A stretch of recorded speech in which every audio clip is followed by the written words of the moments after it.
तो दोस्तों आज का हमारा वीडियो है आइगन वैल्यूज के क्वेश्चन को हम कैसे 4 मेथड्स से सॉल्व कर सकते हैं। टोटल हम 4 मेथड से इस क्वेश्चन को सॉल्व कर सकते हैं, तो पूरी वीडियो देखिएगा एंड तक ताकि आपको चारों मेथड्स मिल जाए। अब क्वेश्चन पढ़ते हैं। ये है एक 3x3 मैट्रिक्स, हमारे पास 3 रोज है, 3 कॉलम्स है।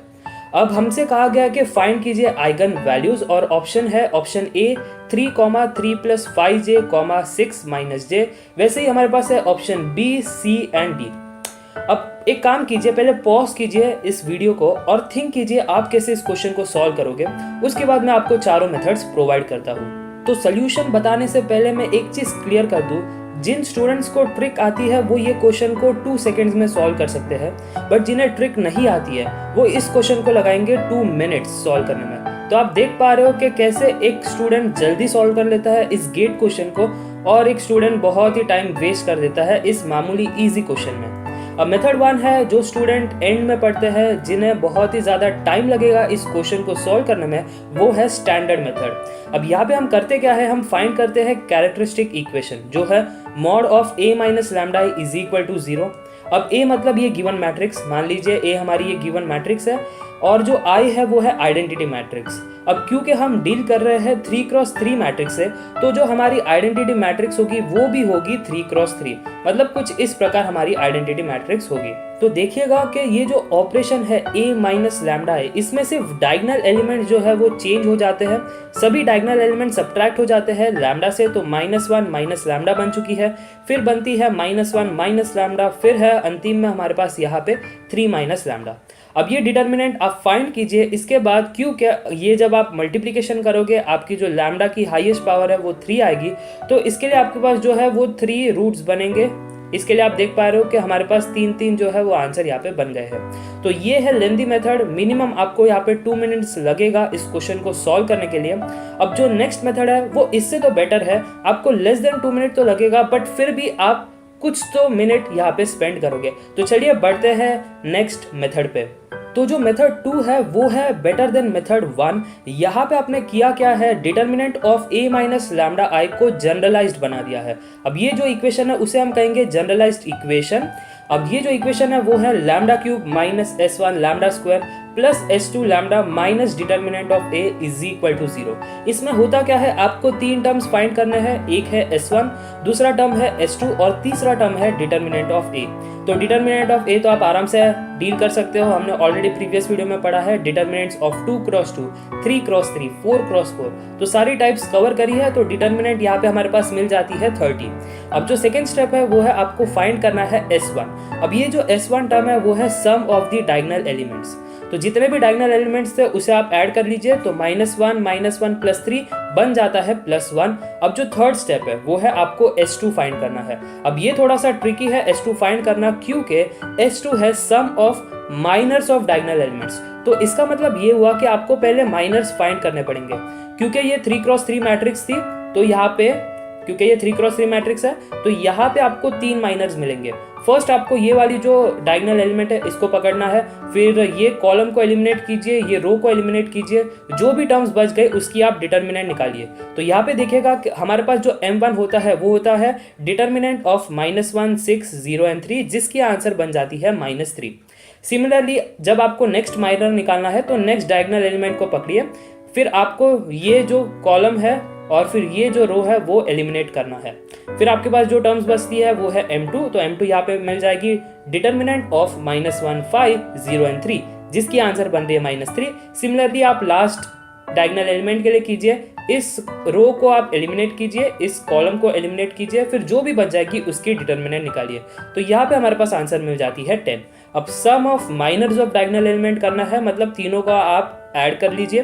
तो -3 + 10 हमारे पास मिल जाता है 4। तो जो क्वाड्रेटिक इक्वेशन हमारे पास बनता है वो है λ³ - lambda square plus 4 times lambda -30 = 0।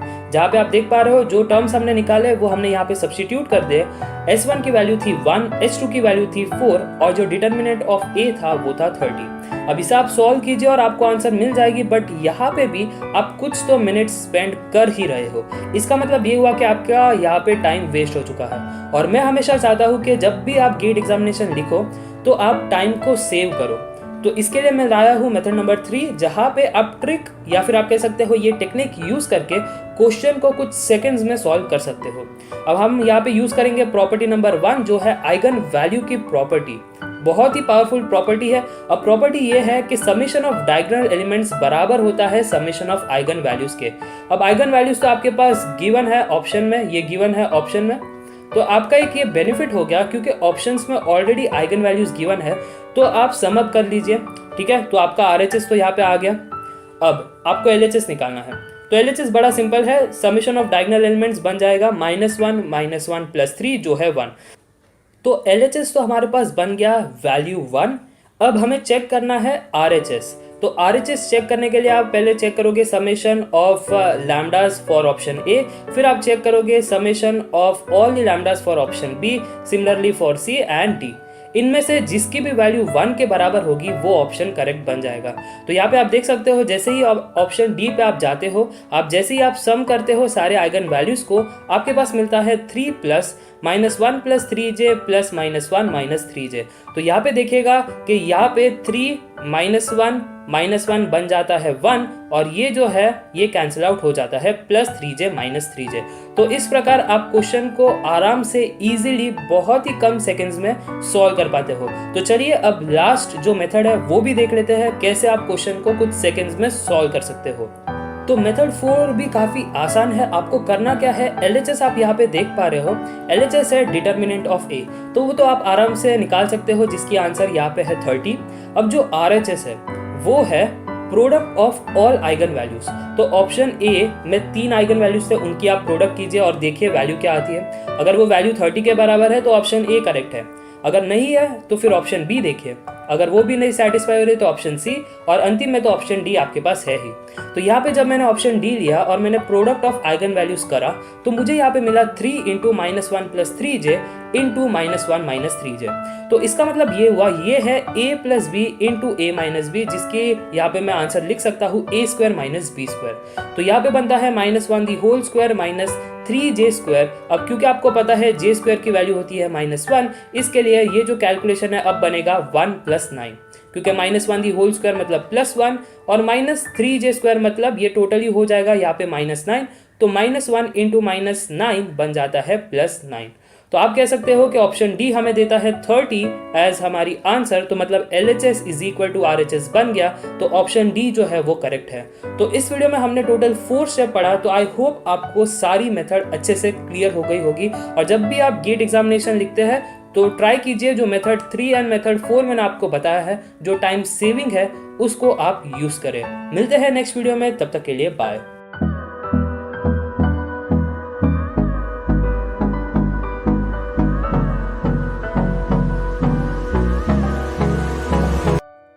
तो फ्रेंड्स, अगर आपको मेरी वीडियो पसंद आ रही हो then to like this video, share with your friends and subscribe to my YouTube channel.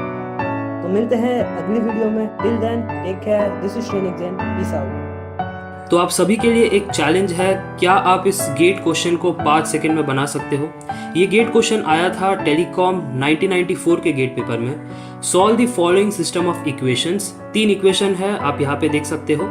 x1 + x2 + x3 = 3, x1 - x2 = 0, और जो लास्ट इक्वेशन है वो है x1 - x2 + x3 = 1। तो बताइए इसका सोल्यूशन क्या रहेगा?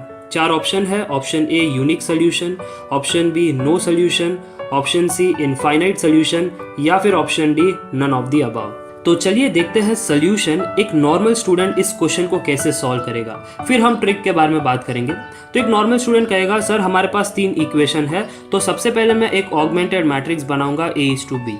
अब वो मैट्रिक्स में मैं पहले A मैट्रिक्स लिख दूंगा और फिर यहाँ पे एट दी एंड में B मैट्रिक्स लिखूंगा। तो अगर आपको A मैट्रिक्स फिल करना है तो इक्वेशन देख लो, जहाँ पे भी वेरिएबल प्रेजेंट है वहाँ से रिस्पेक्टिव मैट्रिक्स बनाओ।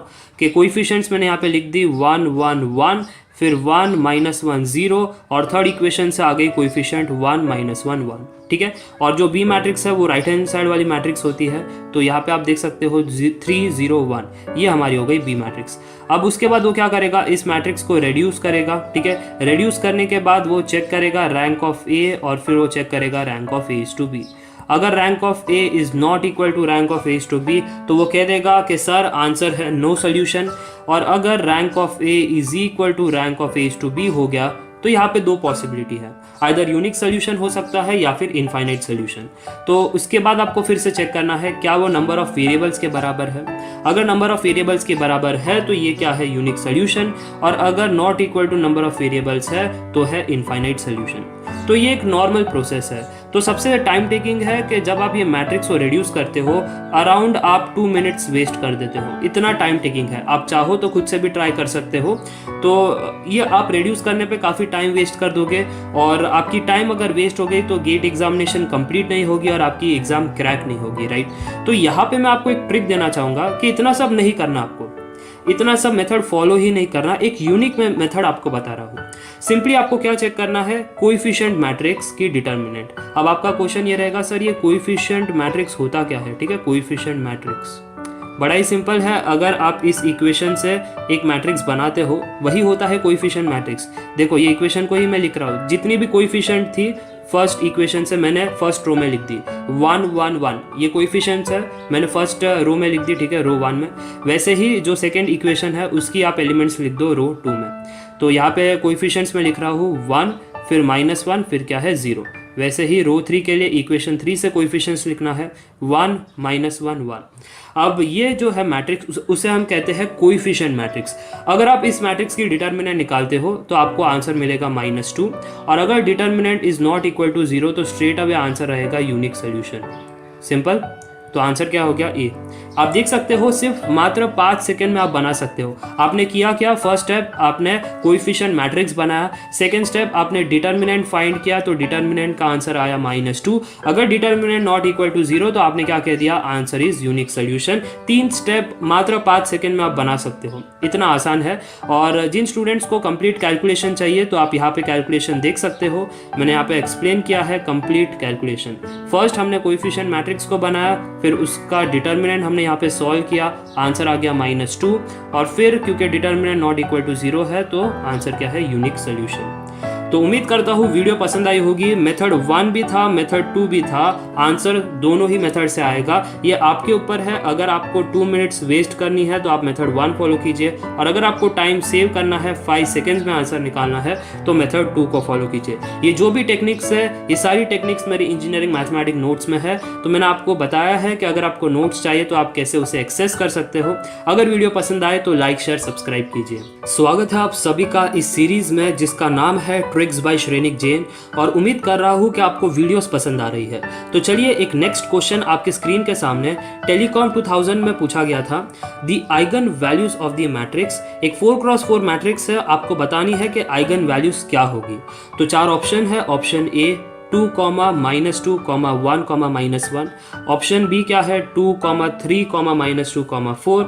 ऑप्शन सी है 2, 3, 1, 4 या फिर ऑप्शन डी आप देख सकते हो नन ऑफ दी अबव। इसमें से एक सही होगा और आपको बताना है सही ऑप्शन। बड़ा ही आसान क्वेश्चन है अगर आपको ट्रिक आती है, नहीं तो एक नॉर्मल स्टूडेंट क्या करेगा, मैं यहाँ पे लिखता हूँ मेथड 1। हमेशा याद रखना मेथड 1 होगा एक स्टैंडर्ड कंसेप्ट, एक नॉर्मल स्टूडेंट कैसे सोचता है। बड़ा ही सिंपल है, वो क्या करेगा, अगर मुझे लैम्डा चाहिए तो मुझे चाहिए कैरेक्टरिस्टिक इक्वेशन। तो कैरेक्टरिस्टिक इक्वेशन चाहिए तो आपको फाइंड करना है determinant of a minus lambda I is equal to 0। अगर आप ये फाइंड करते हो तब आपको कैरेक्टरिस्टिक इक्वेशन मिलता है और फिर वहाँ से आपको लैम्डास मिल जाएगी। तो फर्स्ट ऑफ ऑल मैट्रिक्स बनाएगा, a माइनस लैम्डा आई की मैट्रिक्स बनाएगा, ठीक है। फिर उसकी डिटर्मिनेंट फाइंड करेगा a माइनस लैम्डा आई, फिर उसे इक्वेट करेगा 0 से, फिर एक यहाँ पे लैम्डा टू द पावर 4 की इक्वेशन उसको मिलेगी, फिर वो इसे इक्वेट करेगा 0 से, फिर बाद में रूट्स को फाइंड करेगा। इतना टाइम वेस्ट करेगा, आप देख सकते हो ये प्रोसेस में अराउंड आप 3 to 5 मिनट्स वेस्ट कर सकते हो। ओके, अगर आप मेथड 1 फॉलो करते हो, नो डाउट आपको आंसर आएगा। मैं ऐसा बिल्कुल नहीं कह रहा कि इस मेथड से आंसर नहीं आएगा, आंसर आएगा, बट आप देख लो कि 3 to 5 मिनट्स आप वेस्ट कर रहे हो। अगर आप अफोर्ड कर सकते हो तो आप इस मेथड से जाओ, नहीं तो अब मेथड 2 देखते हैं। तो मेथड 2 बड़ा ही सिंपल है, मैं आपको ट्रिक प्रोवाइड कर रहा हूँ, याद रखिएगा इस चीज़ को। अगर आपको फाइंड करना है लैम्डास और ऑप्शन में वैल्यूज गिवन है तो सिंपल सा एक प्रॉपर्टी का इस्तेमाल कीजिए कि summation of all the lambdas, ठीक है, is equal to summation of diagonal element of the matrix. तो ये summation of diagonal elements of the matrix आपको क्वेश्चन से मिल जाएगा और ये समेशन ऑफ ऑल लैम्डास आपको ऑप्शन से मिल जाएगा। सिंपल। तो चलिए अब क्वेश्चन में देखते हैं। ठीक है, ये रहा matrix summation of all the diagonal elements. तो कर लो समेशन 2 + 3 + -2 + 4। समेशन करने पे ये कैंसिल आउट और आंसर बन गया 7। ठीक है, मतलब समेशन ऑफ डायगोनल एलिमेंट 7 आ गया। अब आपको चेक करना है समेशन ऑफ ऑल दी लैम्डास। तो ऑप्शन फर्स्ट आप ऐड कर लीजिए, तो यहाँ पे समेशन क्या आ रहा है 0। ऑप्शन बी सभी को ऐड कर लीजिए, आंसर आ रहा है 7। ऑप्शन सी सभी को ऐड कर लीजिए, यहाँ पे आपको answer surely not equal to 7 आ रहा है। ठीक है, तो यहाँ पे जो ऑप्शन बी है वो करेक्ट हो गया। तो बस आप देख सकते हो 5 सेकेंड में आपने आंसर बना लिया। ऑप्शन बी करेक्ट, क्योंकि प्रॉपर्टी के हिसाब से summation of all the eigen values of a matrix is equal to summation of all the diagonal elements. ये काफ़ी इंपॉर्टेंट प्रॉपर्टी है, इस चीज़ का आप गौर कीजिएगा, केयर कीजिएगा। ठीक है, अब मैं आपको कंप्लीट सोल्यूशन यहाँ पे प्रोवाइड कर रहा हूँ। देख सकते हो कि फर्स्ट स्टेप क्या था, प्रॉपर्टी का इस्तेमाल। सेकंड स्टेप हम क्या किए कि जो क्वेश्चन था, क्वेश्चन से हमने समेशन ऑफ डायगोनल एलिमेंट्स निकाल लिया। फिर स्टेप 3 में हम क्या करेंगे, ऑप्शन की तरफ बढ़ेंगे। तो ये कंप्लीट सोल्यूशन है, आप चाहो तो नोट डाउन कर लो और ऑप्शन बी जो है वो करेक्ट बन जाएगा। तो अगर आपको ये वीडियो पसंद आती है तो ज़रूर मुझे कमेंट सेक्शन में बताओ, और मेथड 1 वर्सेस मेथड 2 कौन सा मेथड आपको इंटरेस्टिंग लगा, इस चीज़ में भी कमेंट करना। ज़रूर बताना कि आपने मेथड 1 से सोचा था या मेथड 2 से। और ऐसे और ट्रिक्स आएंगे इस सीरीज़ में। तो इस सीरीज़ में अगर आपको एनरोल करना है तो सब्सक्राइब कीजिए चैनल को, डेली आपको वीडियोज़ मिलेगी। ओके, तो चलिए देखते हैं कितने स्टूडेंट्स इस क्वेश्चन को 5 सेकेंड्स में बना सकते हैं। ये एक एक्चुअल गेट क्वेश्चन है जो आया था टेलीकॉम 2005 के पेपर में। Given an orthogonal matrix A is equal to complete matrix, ये एक 4x4 मैट्रिक्स है। आपको बताना है value of A into A transpose the whole inverse is what. 4 option है A, B, C and D, इसमें से एक ऑप्शन सही होगा। तो चलिए देखते हैं एक नॉर्मल स्टूडेंट कैसे इस क्वेश्चन को सॉल्व करेगा। क्योंकि उसे निकालना है A into A transpose the whole inverse, तो उसके पास तो A मैट्रिक्स है, तो वो फाइंड करेगा A ट्रांसपोज। फिर उसके बाद वो फाइंड करेगा A इंटू A ट्रांसपोज। ऐसा करने पे उसको एक मैट्रिक्स मिल जाएगी, लेट्स से X। फिर उसके बाद वो क्या करेगा, A into A transpose the whole inverse निकालना है, इसका मतलब X इनवर्स निकालना है। और उसके लिए वो फॉर्मूला का इस्तेमाल करेगा 1 upon determinant of X into adjoint of X। इतना करने पे उसको आंसर मिलेगा।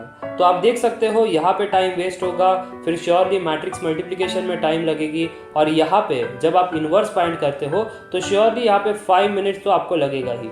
तो ये काफ़ी टाइम टेकिंग प्रोसेस है अगर आप जाते हो मेथड 1 से। अब मैं आपको बताने वाला हूँ मेथड 2। मेथड 2 काफ़ी आसान है, इस चीज़ को नोट डाउन कर लेना। ये एक ट्रिक है, या फिर आप मान लीजिए एक काफ़ी आसान टेक्निक है कि क्योंकि उन्होंने दिया है ऑर्थोगोनल मैट्रिक्स, हम इस्तेमाल करेंगे ऑर्थोगोनल मैट्रिक्स की कॉन्सेप्ट। कॉन्सेप्ट बड़ी सिंपल है। अगर आपके पास है ऑर्थोगोनल मैट्रिक्स तो 2 चीज़ें हैं आपको पता होनी चाहिए। फर्स्ट ऑफ ऑल इसकी डिटर्मिनेंट होती है +-1, ठीक है। सेकेंड पॉइंट, और इसका जो A ट्रांसपोज होता है वो बराबर होता है A इनवर्स के। तो अगर A ट्रांसपोज और A इनवर्स इक्वल है तो अब आप देखिए क्वेश्चन की तरफ, आपको फाइंड करना है A into A transpose the whole inverse. इसका मतलब आपको फाइंड करना है A into A inverse the whole inverse, क्योंकि ट्रांसपोज और इनवर्स क्या है, सेम है। तो A इंटू A इनवर्स तो I होता है, तो ये जो टर्म है वो बनेगा I इनवर्स, और I इनवर्स तो I होता है। इसका मतलब आपका आंसर है identity matrix of 4x4 size. तो यहाँ पे ऑप्शन सी जो है वो बिल्कुल सही है, क्योंकि ऑप्शन सी क्या है, identity matrix of 4 rows and 4 column. काफ़ी आसान। तो जिन स्टूडेंट्स को सोल्यूशन नोट डाउन करना है तो यहाँ पे आप गौर कर सकते हो। ऑर्थोगोनल मैट्रिक्स है तो A ट्रांसपोज और A इनवर्स सेम होगा। अगर सेम है तो आप कह सकते हो कि A ट्रांसपोज के बदले में लिखूंगा A इनवर्स, और मुझे पता है कि A इंटू A इनवर्स क्या होता है, I। तो अगर ये I के बराबर है तो I इनवर्स क्या होगा, I। तो ये आप देख सकते हो फाइनल आंसर आ गया। काफ़ी आसान, सिर्फ 5 सेकेंड्स में आप चीज़ों को बना सकते हो अगर आपको टेक्निक्स और ट्रिक्स आती है। ऐसे और टेक्निक्स और ट्रिक्स मेरे इंजीनियरिंग मैथमेटिक्स नोट्स में कवर किए हैं मैंने, तो अगर आपको बाय करनी है इंजीनियरिंग मैथमेटिक्स नोट्स तो आपको लिंक्स मिल जाएगी। स्वागत है आप सभी का mathematics tricks bye Shrenik Jain series में। तो आज का क्वेश्चन है टेलीकॉम 2006 के गेट पेपर से, रैंक ऑफ द मैट्रिक्स। तो ये एक 3x3 मैट्रिक्स है, इसकी रैंक क्या होगी आपको बतानी है। Option A 0, option B 1, option C 2 या फिर ऑप्शन D 3। इसमें से एक सही ऑप्शन है, तो पॉज कीजिए और थिंक कीजिए आप किसी इस क्वेश्चन को सॉल्व करोगे, क्योंकि मैक्सिमम स्टूडेंट क्या करेंगे, वो कॉन्सेप्ट का इस्तेमाल करेंगे। जो रैंक है वो क्या होता है, नंबर ऑफ नॉन ज़ीरो रोज, ठीक है। तो वो इस कॉन्सेप्ट का इस्तेमाल करेंगे। फिर जो भी गिवन मैट्रिक्स है, ये गिवन मैट्रिक्स को मैं ए अज्यूम करता हूँ, वो मैट्रिक्स को एकदम रिड्यूस कर देंगे और इशेलॉन फॉर्म में कन्वर्ट करेंगे, ठीक है। इशेलॉन फॉर्म में कन्वर्ट करने के बाद वो चेक करेंगे कि कितने नॉन ज़ीरो रोज है। जितने भी नॉन ज़ीरो रोज उतनी हमारी रैंक बन जाती है। बट ये सब टाइम टेकिंग प्रोसेस है, मैं रेकमेंड नहीं करूँगा ये मेथड, क्योंकि आपको यहाँ पे लग जाएगी 2 मिनट, क्योंकि फर्स्ट आप स्पेंड करोगे कुछ टाइम इस चीज़ को कन्वर्ट करने में इशेलॉन फॉर्म में, फिर उसके बाद आप आंसर पे जाओगे, ठीक है। तो ये मेथड आप फॉलो मत कीजिए। तो चलिए देखते हैं मेथड 2 जो है फास्टेस्ट टेक्निक। इस गिवन मैट्रिक्स को अगर मैं ए कंसिडर करता हूँ तो बस आपको डिटर्मिनेंट निकालना था, determinant of this 3x3 matrix. Answer क्या आएगा, आंसर आएगा 0। आपको कैलकुलेट नहीं करना है डिटर्मिनेंट, सिर्फ ऑब्जर्व करना है कि रो 1 और रो 3 क्या है, सेम। अगर रो 1 और रो 3 सेम है तो डिटर्मिनेंट के आंसर आ गए 0। अगर डिटर्मिनेंट के आंसर है 0 तो रैंक 3 नहीं है, ओके। अगर एक 3x3 मैट्रिक्स की डिटर्मिनेंट 0 आ जाती है तो रैंक 3 नहीं होती। अब आपको क्या चेक करना है, आपको चेक करना है डिटर्मिनेंट ऑफ 2x2 मैट्रिक्स। तो यहाँ से इस मैट्रिक्स से कोई भी 2x2 साइज कंसिडर कर लो। तो मैंने ये फर्स्ट 2x2 बॉक्स को कंसिडर किया है। अब मैं इस चीज़ का डिटर्मिनेंट निकालूंगा। तो यहाँ पे देख लो कि अगर मैं इस चीज़ का डिटर्मिनेंट निकालता हूँ तो क्लियरली यहाँ पे आंसर क्या मिलता है, -1 which is not equal to 0। अगर डिटर्मिनेंट नॉट इक्वल टू 0 तो ये जो 2x2 आप देख पा रहे हो यही आपकी रैंक हो गई। रैंक क्या है, 2, सिंपल। तो अगर आप ऑप्शन की तरफ बढ़ते हो तो ऑप्शन सी बिल्कुल सही है और बाकी सारे ऑप्शंस गलत है। काफ़ी सिंपल है, आपको सिर्फ डिटर्मिनेंट चेक करना है। डिटर्मिनेंट 0 तो वो जो साइज है वो रैंक नहीं रहेगा, तो यहाँ पे रैंक 3 नहीं था। फिर आपको उससे कम साइज में जाना है, 2x2। तो मैंने 2x2 को एक कंसिडर किया, ठीक है, एक बॉक्स को कंसिडर किया, फिर उसका डिटर्मिनेंट मैंने निकाला। तो यहाँ पे डिटर्मिनेंट नॉट इक्वल टू 0 आया।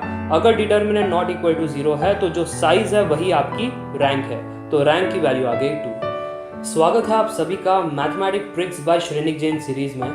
आज का हमारा वीडियो काफ़ी स्पेशल है क्योंकि आज का ट्रिक बेस्ड है कॉमन सेंस पे।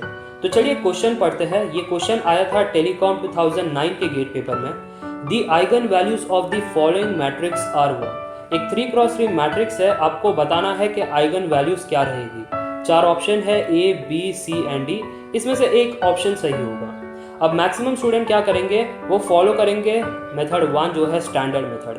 पहले वो फाइंड करेंगे characteristic equation with the help of a minus lambda I determinant is equal to 0। अगर आप इस इक्वेशन का इस्तेमाल करते हो तो आपको लैम्डास की वैल्यूज मिल जाएगी, ठीक है। या फिर आप जा सकते हो मेथड 2 में। तो मेथड 2 बेस्ड है ट्रिक जो हमने ऑलरेडी कवर की है। तो ट्रिक क्या है, summation of diagonal elements is equal to summation of all the eigen values. तो ये थी मेथड 2। अब मेथड 3 के बारे में बात करते हैं जो है कॉमन सेंस पे बेस्ड मेथड। यस, आपको विदाउट पेन एंड पेपर आप सॉल्व कर सकते हो ओरली। तो अब कैसे करना है चलिए सीखते हैं। तो चलिए बात करते हैं मेथड 3 के बारे में। ये जो गिवन मैट्रिक्स है उसे मैं कंसिडर करता हूँ as a matrix which is a 3x3 matrix. क्योंकि ये 3x3 मैट्रिक्स है तो ऑब्वियस सी बात है हमें 3 आइगन वैल्यूज मिलेगी। अब आइगन वैल्यूज की एक खासियत है, ऑप्शन में आप देख सकते हो कि कॉम्प्लेक्स नंबर प्रेजेंट है। तो आइगन वैल्यूज का क्राइटेरिया क्या है, अगर आपके पास एक इक्वेशन है, वो क्यूबिक इक्वेशन हो सकता है या क्वाड्रेटिक हो सकता है या फिर एक कोई भी पॉलिनोमियल हो सकता है with the higher order, right. तो उसमें जो भी आइगन वैल्यूज निकल करके आते हैं वो होते हैं पेयर ऑफ कॉम्प्लेक्स नंबर। अगर कॉम्प्लेक्स नंबर प्रेजेंट है तो वो हमेशा पेयर में आएंगे, ये सबसे इंपॉर्टेंट है। कभी अकेला नहीं आएगा, जैसे lambda is equal to -3i, ऐसा नहीं आएगा। अगर -3i है तो उसका कॉम्प्लेक्स पेयर भी आएगा जो है +3i, ठीक है। तो यहाँ पे आपको समझ गया कि पेयर में आते हैं। अब पेयर में आते हैं इसका मतलब क्या, a + bi फॉर्मेट में आते हैं। तो अगर एक आइगन वैल्यू है a + bi तो दूसरा क्या होगा, a - bi। अच्छा, तो मुझे 2 आइगन वैल्यूज मिल गई, λ1 एंड λ2। तो ये तीसरा जो आइगन वैल्यू है इसका क्या करें, तो ये कॉम्प्लेक्स तो नहीं हो सकता, क्योंकि अगर ये कॉम्प्लेक्स नंबर होगा तो इसका पेयर प्रेजेंट होना चाहिए। बट क्योंकि हमारी क्यूबिक इक्वेशन है तो 3 ही आइगन वैल्यूज रहेगी। ये दोनों ऑलरेडी अपने आप में पेयर बना लिए, तो ये जो λ3 है वो कॉम्प्लेक्स नहीं रहेगा बट वो एक रियल नंबर रहेगा। अब ऐसा ऑप्शन चेक करो जिसमें एक आइगन वैल्यू रियल है और बाकी दो complex conjugate of each other है। कॉम्प्लेक्स पेयर के लीजिए या फिर complex conjugate of each other, दोनों का मतलब सेम रहता है। तो ऑप्शन ए अगर मैं चेक करता हूँ, ठीक है, एक रियल आइगन वैल्यू है बट बाकी जो आप देख पा रहे हो आइगन वैल्यू वो पेयर ऑफ कॉम्प्लेक्स नंबर नहीं है, ये एक दूसरे के कॉन्जुगेट नहीं है। तो ऑप्शन ए क्या है? गलत ऑप्शन। ऑप्शन बी चेक कर लो, तीनों ही कॉम्प्लेक्स नंबर है, गलत ऑप्शन।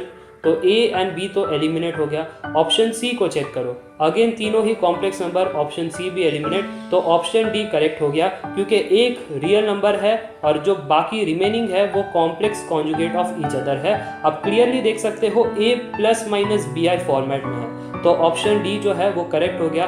हमने लिटरली कुछ भी सॉल्व नहीं किया है, एक बेसिक नॉलेज को रखते हुए हमने चीज़ों को हैंडल किया है। क्योंकि यहाँ से आप देख सकते हो कि 3x3 मैट्रिक्स है तो क्यूबिक इक्वेशन बनेगा राइट कैरेक्टरिस्टिक इक्वेशन में, और वहाँ से हमें 3 आइगन वैल्यूज मिलेगी। अगर 3 आइगन वैल्यूज मिलेगी और आपके ऑप्शन में कॉम्प्लेक्स नंबर है तो आपको इतना पता है कि आइगन वैल्यूज हमेशा कॉम्प्लेक्स पेयर में पाए जाते हैं, कभी इंडिविजुअल कॉम्प्लेक्स नंबर नहीं रहेगा, complex conjugate of each other रहेगा। इसका मतलब क्या हुआ कि 2 आइगन वैल्यूज आप देख सकते हो कॉम्प्लेक्स पेयर रहेंगे और लैम्डा 3 जो बच गया वो क्या रहेगा? रियल। इसी चीज का इस्तेमाल करते हुए हमने क्वेश्चन को 2 सेकेंड्स में सॉल्व कर लिया। तो क्या सभी स्टूडेंट चैलेंज के लिए रेडी है? क्योंकि आज का क्वेश्चन काफी ट्रिकी रहेगा। ये क्वेश्चन आया था टेलीकॉम 2015 सेट 3 के गेट पेपर में। For A is equal to, आप देख सकते हो, एक 2x2 matrix, the determinant of A transpose into A inverse is what? Option A sec²x, option B cos 4x, option C 1 या फिर ऑप्शन डी 0। तो चलिए देखते हैं एक नॉर्मल स्टूडेंट कैसे इस क्वेश्चन को सॉल्व करेगा। उसे फाइंड करना है determinant of A transpose into A inverse. तो वो प्रॉपर्टी ऑफ डिटर्मिनेंट का इस्तेमाल कर सकता है। प्रॉपर्टी में यहाँ पे लिख दूँ, determinant of A into B is equal to determinant of A into determinant of B. Yes, ये प्रॉपर्टी का इस्तेमाल करके आप इस टर्म को स्प्लिट कर सकते हो। अगर आपको कंप्लीट डिटर्मिनेंट निकालना है तो यहाँ पे स्प्लिट हो सकता है, determinant of A transpose into determinant of A inverse. But benefit क्या हुआ? अभी भी तो आपको ए ट्रांसपोज मैट्रिक्स निकालना है, फिर उसके बाद डिटर्मिनेंट मिलेगा। यहाँ पे देखो ए इनवर्स मैट्रिक्स पहले फाइंड करना है, फिर डिटर्मिनेंट मिलेगा, फिर यहाँ पे कैलकुलेशन मल्टीप्लिकेशन होगा, तब जाके आंसर आपको फाइनल मिल जाएगा। तो मैं एक्सपेक्ट करता हूँ कि कुछ मिनट्स यहाँ पे वेस्ट होने ही वाले हैं। अगर आप कैलकुलेशन में भी फास्ट हो, आपको कुछ ना कुछ तो मिनट्स यहाँ पे लगेगी। किन स्टूडेंट को 1 मिनट लगेगी, किन स्टूडेंट को 2 मिनट्स लगेगी। बट क्या आप इस क्वेश्चन को कुछ सेकेंड्स में सॉल्व करना चाहते हो? क्योंकि ये पॉसिबल है अगर आप श्रेणिक जैन चैनल पे हो। हर एक गेट क्वेश्चन को आप कुछ ना कुछ सेकेंड्स में बना सकते हो। तो चलिए अब कैसे इस क्वेश्चन को 5 सेकेंड्स में बनाना है इसके बारे में जानते हैं। सिंपल सा कैलकुलेशन है, इस चीज़ को नोट डाउन कर लेना। अगर आप रेड पेन और पेपर लेके बैठे हो तो ज़रूर इस फॉर्मूला को नोट डाउन करना। Determinant of A transpose into A inverse को आपने स्प्लिट कर लिया, determinant of A transpose into determinant of A inverse. But इसके बाद मैं ये ए ट्रांसपोज और ए इनवर्स की मैट्रिक्स फाइंड नहीं करने वाला, क्योंकि मुझे पता है कि डिटर्मिनेंट ऑफ ए इनवर्स होता है 1 ओवर डिटर्मिनेंट ऑफ ए और डिटर्मिनेंट ऑफ ए ट्रांसपोज होता है डिटर्मिनेंट ऑफ ए। इस चीज़ का हम इस्तेमाल करेंगे, यहाँ पे सब्स्टिट्यूट करेंगे और आंसर निकाल लेंगे। डिटर्मिनेंट ऑफ ए ट्रांसपोज बन गया है determinant of A, determinant of A inverse बना है 1 अपॉन डिटर्मिनेंट ऑफ ए। तो यहाँ पे cancel out, final answer is 1, मतलब ऑप्शन सी जो है वो करेक्ट है। अगर आपको मैं ये ए मैट्रिक्स देता भी नहीं है तब भी आप ये सॉल्व कर सकते हैं। अगर मैं लिखता for a matrix A which is a 2x2 matrix, बताइए कि डिटर्मिनेंट क्या रहेगा। सिंपल। तो यहाँ पे आप देख सकते हो, अगर आपको ये फॉर्मूलाज आती है, अगर आपको ये टेक्निक्स आती है तो आप क्वेश्चंस को काफ़ी फास्ट बना सकते हो। ऐसे बहुत सारे टेक्निक्स मेरे इंजीनियरिंग मैथमेटिक नोट्स में कवर है। तो अगर आपको बाय करना है इंजीनियरिंग मैथमेटिक नोट्स, आप ज़रूर स्क्रीन पे दिए हुए नंबर पे मेल या व्हाट्सएप कर सकते हो। आज का चैलेंज इतना आसान नहीं है क्योंकि ये जो क्वेश्चन पूछा गया है वो थोड़ा सा ट्रिकी है। तो चलिए देखते हैं कितने स्टूडेंट्स इसे 5 सेकेंड्स में बना सकते हैं। क्वेश्चन आया था टेलीकॉम 2011 के गेट पेपर में। The system of the equation, ये 3 इक्वेशन है जहाँ पे क्लियरली लैम्डा एंड म्यू ये अननोन है। बाकी जगह आप देख सकते हो कोएफिशिएंट्स प्रेजेंट है, नंबर्स दे रखे हैं। आपको बताना है कि ये जो सिस्टम है उसके पास नो सोल्यूशन रहेगा अगर values of lambda and mu is given by what. तो ऐसे कौन से वैल्यूज होने चाहिए लैम्डा एंड म्यू के ताकि आपकी सिस्टम बन जाए नो सोल्यूशन वाली। तो 4 ऑप्शन है। Option A lambda is 6, mu is 20। Option B lambda is not equal to 6, mu is 20 and lambda is equal to 6 and mu is not equal to 20, या lambda is not equal to 6 and mu is not equal to 20। इसमें से एक सही option रहेगा, आपको बताना है कि कौन सा ऑप्शन सही है इन 5 सेकेंड। तो चलिए देखते हैं एक नॉर्मल स्टूडेंट कैसे इस क्वेश्चन को सॉल्व करेगा, क्योंकि उसे पता है सिस्टम ऑफ इक्वेशंस के बारे में बात चल रही है। तो सबसे पहले वो फाइंड करेगा augmented matrix A is to B। Augmented matrix find करने के बाद वो इसे रिड्यूस कर देगा किस फॉर्म में, एशेलॉन फॉर्म में। एशेलॉन फॉर्म में एक बार रिड्यूस कर दिया, फिर वो फाइंड करेगा रैंक ऑफ A और rank of A is to B, क्योंकि हमारी कंडीशन क्या है, नो सोल्यूशन। नो सोल्यूशन मतलब दोनों की रैंक सेम नहीं होनी चाहिए। अगर दोनों की रैंक सेम नहीं होनी चाहिए तो वो चेक करेगा कि लैम्डा एंड म्यू की कौन सी वैल्यूज होनी चाहिए। ओके, क्योंकि ये जो रैंक है वो डिपेंड करेगा इस वैल्यूज पे। तो ये एक चीज़ थी, वो एनालाइज करेगा ऑप्शंस को कि लैम्डा एंड म्यू ऐसी कौन सी वैल्यूज होनी चाहिए ताकि दोनों की रैंक सेम ना हो। तो ये थोड़ा सा टाइम टेकिंग प्रोसेस है, पहले एशेलॉन फॉर्म में कन्वर्ट करो, फिर बाद में एनालाइज करो ताकि रैंक सेम ना हो। तो ये थोड़ा सा यहाँ पे टाइम लग जाएगा। मैं एक्सपेक्ट करता हूँ कि कुछ मिनट्स आपको यहाँ पे लग जाएगी चीज़ों को सॉल्व करने में। बट अगर मैं कह दूँ कि यही क्वेश्चन को आप 5 सेकेंड में बना सकते हो, यस लिटरली 5 सेकेंड्स, तो आपको मज़ा आएगा या नहीं। तो चलिए आप देखते हैं मेथड 2। तो एक्चुअली मेथड 2 बेस्ड है कॉमन सेंस पे। अगर आप इक्वेशंस को अच्छे से एनालाइज कर सकते हो तो आप ये 5 सेकेंड में सॉल्व कर सकते थे, क्योंकि इक्वेशन 2 एंड इक्वेशन 3 में सिमिलैरिटीज काफ़ी है। फर्स्ट ऑफ ऑल ये x और x सेम है, फिर 4y और 4y सेम है, फिर यहाँ पे है 6z। तो अगर मैं लैम्डा को 6 मान लेता हूँ तो ये भी तो टर्म सेम हो गया, प्रोवाइडेड जब लैम्डा क्या है 6। तो लैम्डा 6 पे लेफ्ट हैंड साइड क्या हो गया, left hand side of equation 2 is equal to equation 3। सिर्फ लेफ्ट हैंड साइड इक्वल है। अब राइट हैंड साइड देख लो, राइट हैंड साइड में इक्वेशन 2 के पास 20 है और इक्वेशन 3 के पास क्या है, म्यू।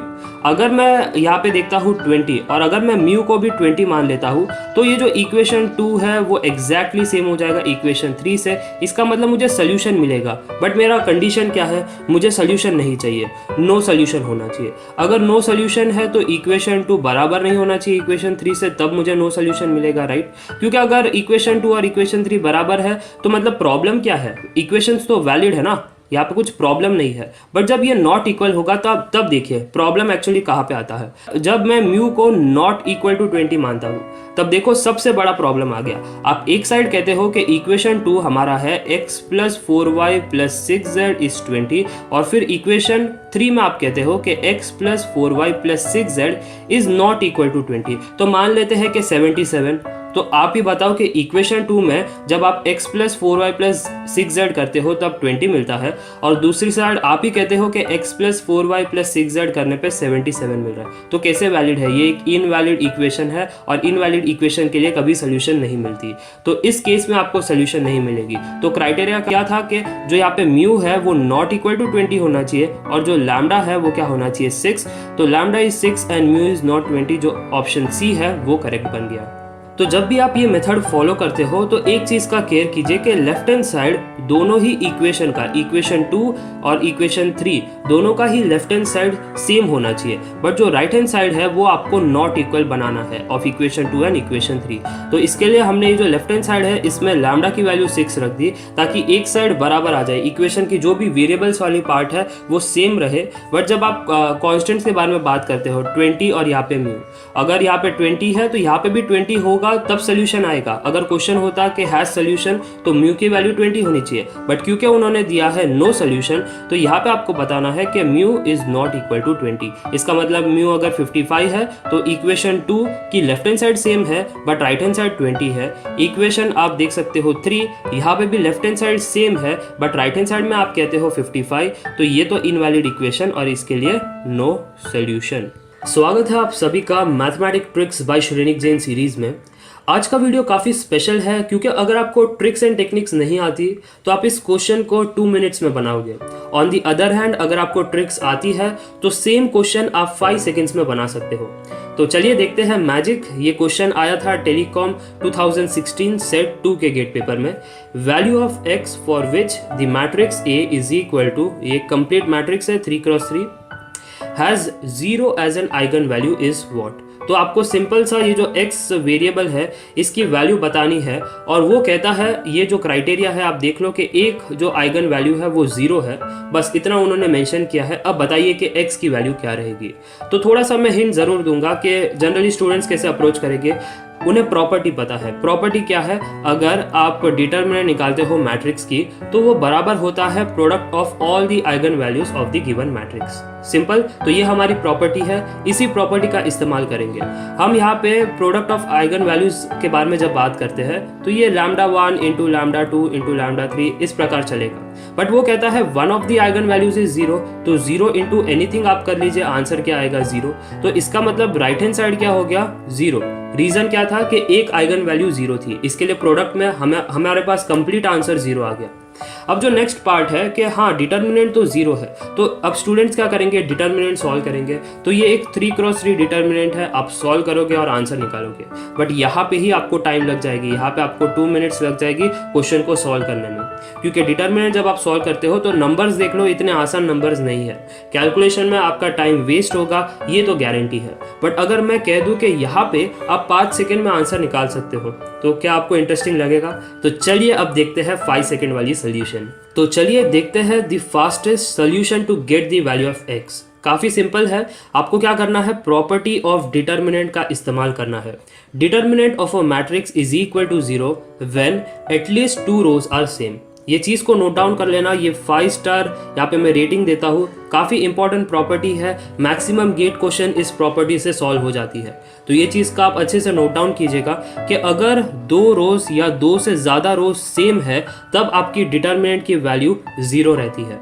तो इसका मतलब ये हुआ कि रो 1, रो 2 और रो 3 यहाँ पे कहीं ना कहीं रिलेशनशिप है। बट अगर मैं रो 1 को देखता हूँ तो वो है 3 2 4, रो 2 की वैल्यू है 9 7 13, रो 3 की वैल्यू है -6 -4 -9 + x। कोई भी रोज सेम नहीं है। बट अगर मैं रो 1 में -2 मल्टीप्लाई कर दूँ, ये मैंने पर्पसफुली किया क्योंकि मुझे यहाँ पे -6 दिखाई दिया, तो मैंने कह दिया अगर मैं रो 1 को -2 से मल्टीप्लाई कर दूँ तो ये एलिमेंट सेम हो जाते हैं, -6 -6। सिमिलरली अगर यहाँ पे भी -2 मल्टीप्लाई हो गया तो ये -4 सेम हो गया।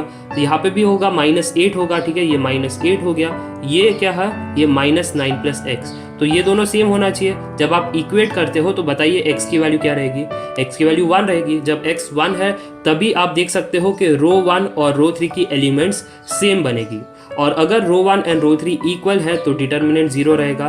तो आपको फाइनल आंसर मिल गया x is 1। तो सिंपल सा प्रॉपर्टी है, मैं रिपीट कर रहा हूँ, अगर डिटर्मिनेंट 0 है इसका मतलब 2 रोज सेम है। तो स्वागत है आप सभी का mathematic tricks bye Shrenik Jain series में। आज का वीडियो काफ़ी स्पेशल होने वाला है क्योंकि हम एक गेट क्वेश्चन को सिर्फ एक ट्रिकी मेथड नहीं बल्कि 2 ट्रिकी मेथड से बनाने वाले हैं। तो अगर आपको ट्रिक्स जाननी है तो ज़रूर पूरा वीडियो देखिएगा। तो स्टार्ट करते हैं इस क्वेश्चन से, प्रोडक्शन इंजीनियरिंग 2016। ये क्वेश्चन एक्चुअल गेट क्वेश्चन है तो अच्छे से पढ़िएगा।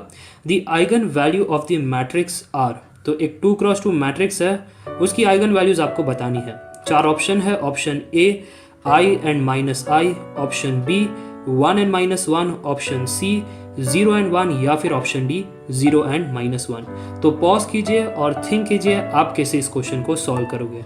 तो चलिए देखते हैं एक नॉर्मल स्टूडेंट कैसे इस क्वेश्चन को सॉल्व करेगा। अगर उसे फाइंड करना है आइगन वैल्यू तो उसे चाहिए कैरेक्टरिस्टिक इक्वेशन।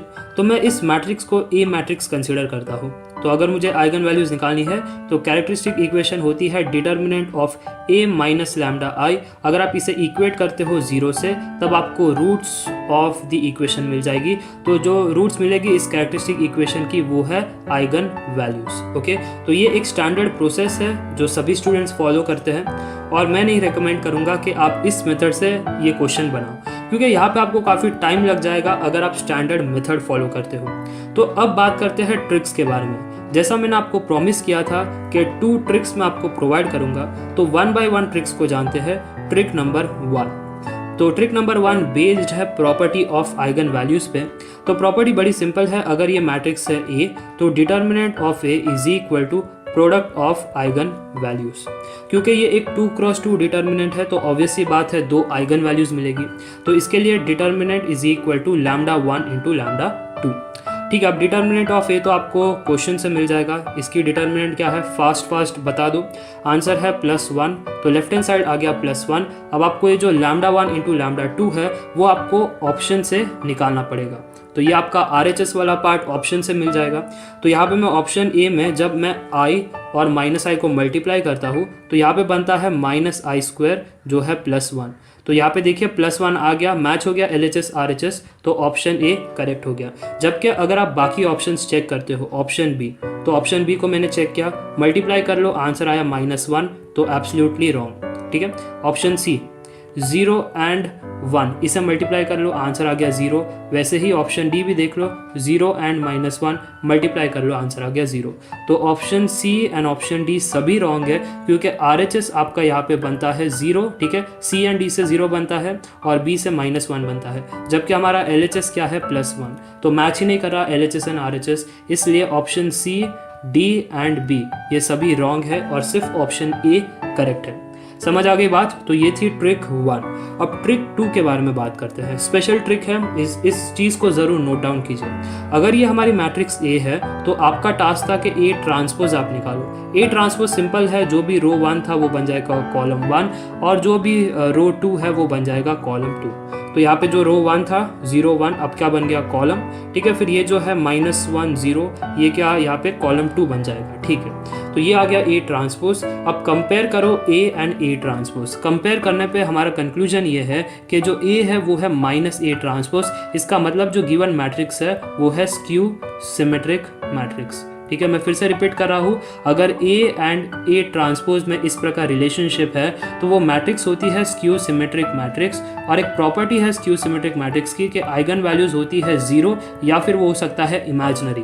ओके, इमेजिनरी का कोई भी पार्ट हो सकता है, तो मैं इसे जनरल वे में a ± bi फॉर्मेट लिख सकता हूँ। बट आइगन वैल्यूज हमेशा 0 या फिर इमेजिनरी रहेगी, कभी भी रियल वैल्यूज नहीं रहेगी। जबकि यहाँ पे option C, D and B में आप देख सकते हो रियल वैल्यूज प्रेजेंट है। ठीक है। रियल वैल्यूज यहाँ पे प्रेजेंट है, तो B, C and D wrong, और यहाँ पे जो ऑप्शन ए है जिसमें इमेजिनरी वैल्यूज है विच इज एब्सोल्युटली करेक्ट। तो ट्रिक नंबर 2 बेस था बेसिक्स ऑफ मैट्रिसेस पे, कि आपकी जो गिवन मैट्रिक्स है वो स्क्यू सिमेट्रिक मैट्रिक्स है, और स्क्यू सिमेट्रिक मैट्रिक्स में आइगन वैल्यूज होती है 0 या फिर इमेजिनरी वैल्यूज। इसके लिए ऑप्शन ए ही ऐसा था जो सेटिस्फाई कर रहा है क्राइटेरिया, और वो करेक्ट है और बाकी सभी वैल्यूज रॉन्ग है। तो स्वागत है आप सभी का mathematic tricks bye Shrenik Jain series में। आज का वीडियो आपका थिंकिंग जरूर इंप्रूव कर देगा, ये मेरी 100% गारंटी है। ये क्वेश्चन आया था प्रोडक्शन इंजीनियरिंग 2008 के गेट पेपर में। Inverse of the matrix is what. तो ये 3x3 मैट्रिक्स है, आपको इनवर्स बताना है। Option A, B, C and D, ये 4 ऑप्शन है, इसमें से एक ऑप्शन सही होगा। तो पॉज करिए वीडियो और थिंक कीजिए आप किसी इस क्वेश्चन को सॉल्व करोगे। फिर मैं आपको एक स्टैंडर्ड मेथड और एक ट्रिकी मेथड प्रोवाइड करूंगा। तो चलिए देखते हैं एक नॉर्मल स्टूडेंट कैसे इस क्वेश्चन को सॉल्व करेगा। क्योंकि उसे इनवर्स ऑफ द मैट्रिक्स निकालना है तो वो कॉन्सेप्ट का इस्तेमाल करेगा। वो इस गिवन मैट्रिक्स को ए अज्यूम कर लेगा, और फिर अगर उसे ए इनवर्स निकालना है तो फॉर्मूला है adjoint of A upon determinant of A. तो यहाँ पर 2 टर्म्स हमें निकालनी है। First term is adjoint of A, second term is determinant of A. तो यहाँ पे सबसे ज़्यादा टाइम ये एडजॉइंट में लग जाता है, क्योंकि एडजॉइंट एक 3 स्टेप प्रोसेस है।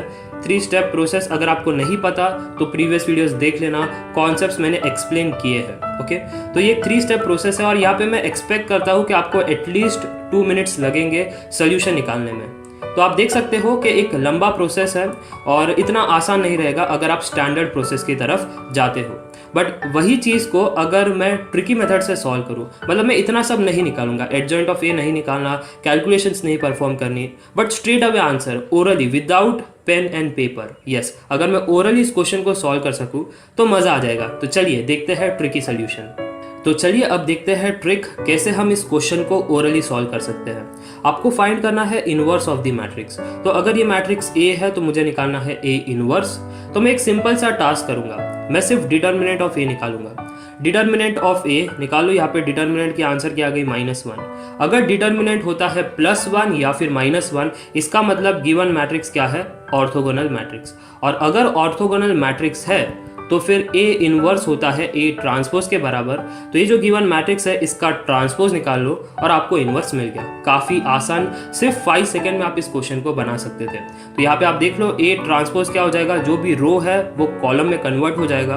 तो जो रो 1 की एलिमेंट्स है आपको कॉलम 1 में लिखनी है, जो रो 2 की एलिमेंट्स है वो बन जाएगी कॉलम 2, और जो रो 3 है वो बन जाएगा कॉलम 3। सिंपल।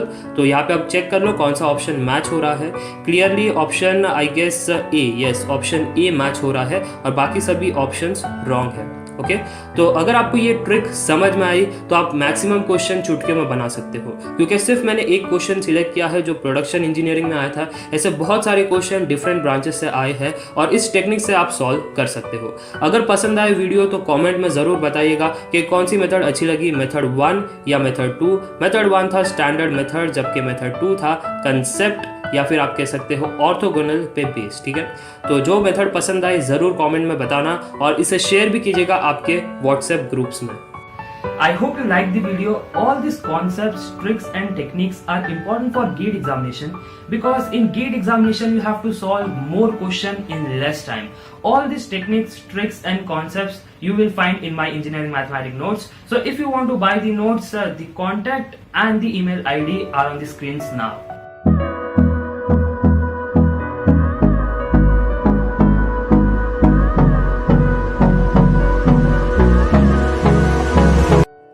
तो फ्रेंड्स, अगर आपको मेरी वीडियो पसंद आ रही हो then to like this video, share with your friends and subscribe to my YouTube channel. तो मिलते हैं अगली वीडियो में। Till then take care, this is Shrenik Jain, peace out.